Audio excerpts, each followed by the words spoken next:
ये मोदी ने भी अपनी एसएससी करवा ली, केजरीवाल ने भी करवा ली, गरीब आदमी कहाँ जाएंगे।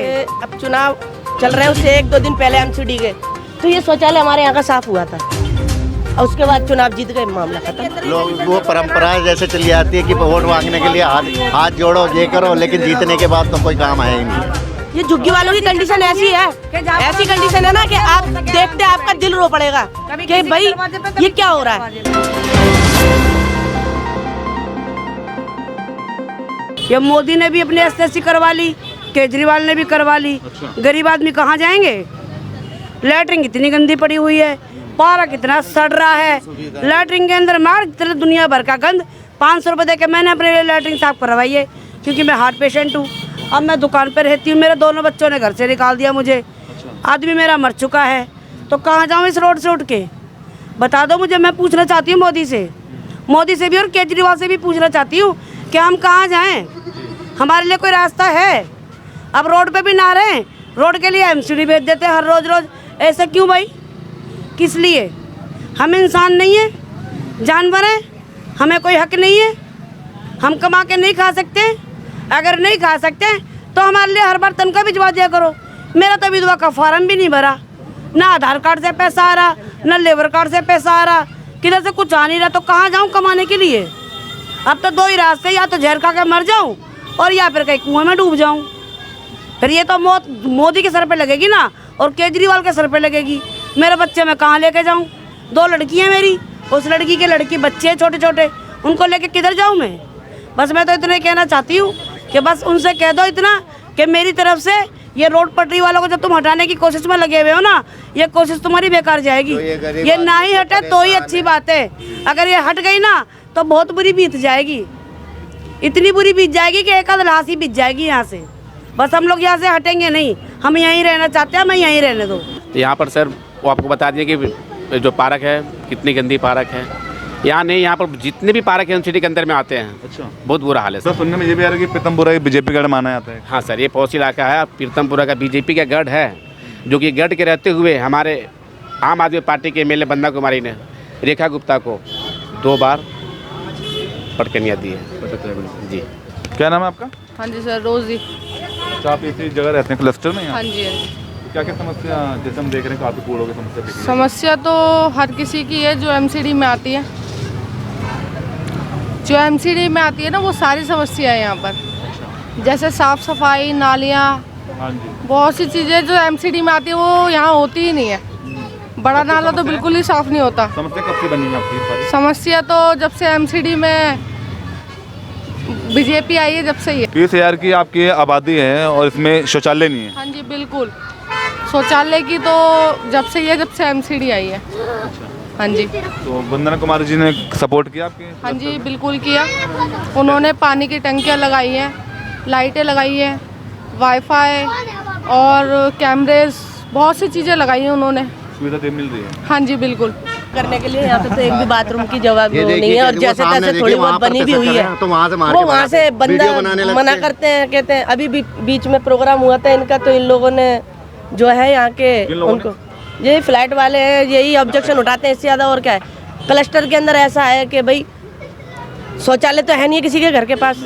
आदमी रात में 12 बज रहे हैं, 1 बज रहा है, तो वो घर में तो करेगा नहीं, बाहर आएगा।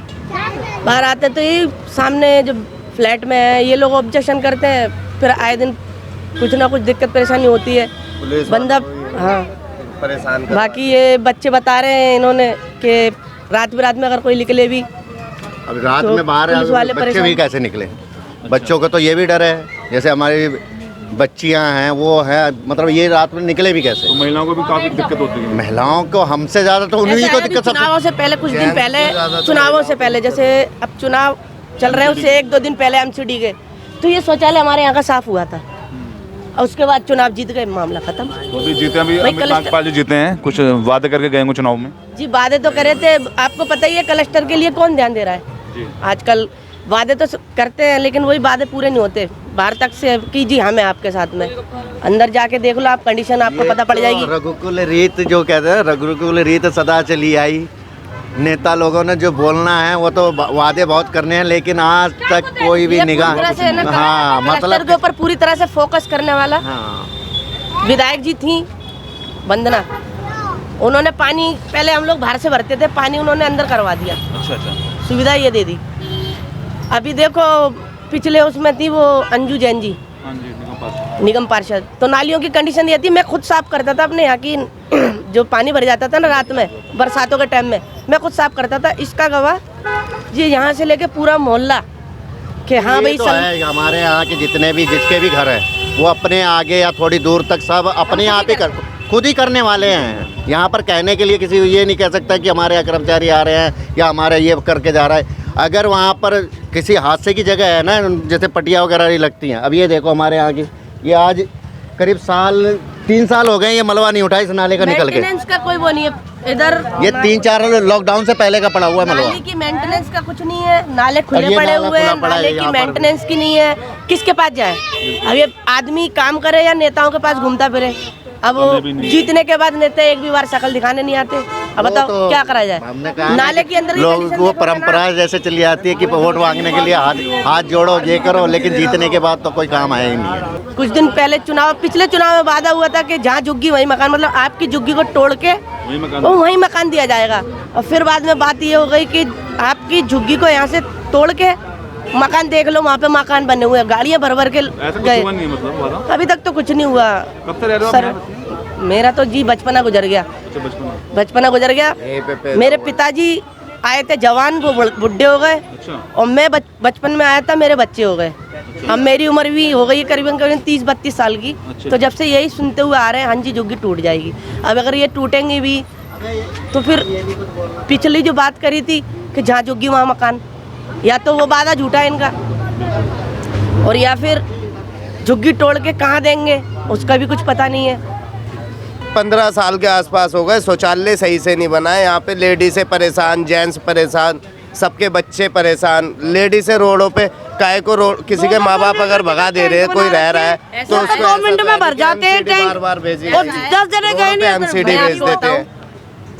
यहाँ पे ये कंडीशन है कि आदमी अगर मरता है ना तो उसके लिए एक सामुदायिक भवन अलग जगह पे बना हुआ है, लेकिन थोड़ी देर पहले अगर आप आते ना तो यहाँ पे आपको जिस जगह खड़े हुए हो ना एक बॉडी मिलती। ये झुग्गी वालों की कंडीशन ऐसी है, ऐसी कंडीशन है ना कि आप देखते आपका दिल रो पड़ेगा कि भाई ये क्या हो रहा है। यहाँ पे मट्टी रखते हैं और यहाँ पूरे रोड पे बैठते लोग बाग।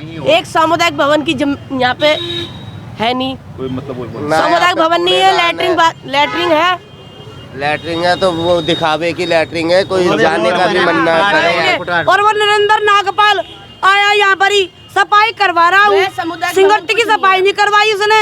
इतना गू भर रहा उसके अंदर में, वो जाए उसके अंदर लैटरिंग करने के लिए। इधर भी लैटरिंग भर रही है, इधर भी लैटरिंग भर रही है, पूरा पारा गंदा पड़ा हुआ है, सब परेशान है। यहाँ पे लैटरिंगों की इतनी सुविधा नहीं है कि कोई बंदा हंस के उस फ्रेश होने चले जाए। यहाँ पे 500-500 रुपए देके शौचालय एक साइड का साफ करवा के उसमें फ्रेश होना पड़ता है पब्लिक को। क्या करे बेचारे, इतने परेशान है। अब रोड पे रह रहे बार बार रोज के रोज एमसीडी आ जाती है, एमसीडी आ जाती है तो गरीब आदमी कहाँ भागेगा लेके अपना। ये बेचारे ने घर वालों ने किसी के भगा दिया है, अगर किसी बुढ़िया बुड्ढे को इसके तो घर ही नहीं है, तो देखो बगल वाली का तो घर ही नहीं है। वो तो बेचारी पूरे दिन से पहले से ही रोड पे रह रही है, उसकी तो कोई झुग्गी ही नहीं है। वो अपने बच्चे लेके कहाँ जाएगी? चलो मैं तो चलो अपना गुजारा कर लूंगी किधर भी, वो अपने बच्चे लेके कहाँ जाएगी? वो तो इतने साल से रह रही है, कम से कम तो कह रहे थे जब 20 से साल रहते मोदी आया तो मोदी ने सबकी वोट लगा रखी है। मोदी आया, अच्छा नहीं करा मोदी ने हमारे साथ में, हम नहीं देंगे उसको एक भी वोट। इस बार जो दिया ना वो भी छीन लेंगे उससे। 18 साल उम्र हुई है जब से मैं बीजेपी को वोट दे रहा हूँ, एक भी वोट मैंने किसी को नहीं दिया। पर बीजेपी को देखो ना, बीजेपी कभी भी कोई सुविधा ही नहीं दे रही। यहाँ पे एमसीडी आए दिन आ जाती है, रोड पटरी वाले इतने परेशान होते बेचारे, कहाँ भागे।